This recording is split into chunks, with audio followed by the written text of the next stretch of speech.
తను మంచి వెల్ రెమ్యూనరేషన్గా ఉండాలి ఆ సినిమా ఆడింది కాబట్టి. ఆ సినిమాలో అమ్మాయి గొంతుకు మగోళ్ళ ఉంటుంది నేనే అన్నాను, దానికి ఎవరు కామెంట్ చేయలేదు కానీ అది ఫ్యాక్ట్. అది మంచి డ్యాన్సర్, మంచి యాక్ట్రెస్.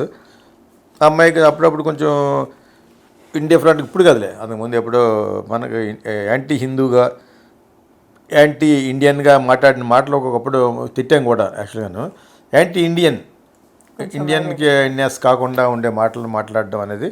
ఎందుకంటే ఆ అమ్మాయి ట్రైబల్, బోర్న్ ట్రైబల్ అమ్మాయి, మలయాళ దేశంలో పుట్టిన అమ్మాయి, రాష్ట్రంలో పుట్టిన అమ్మాయి.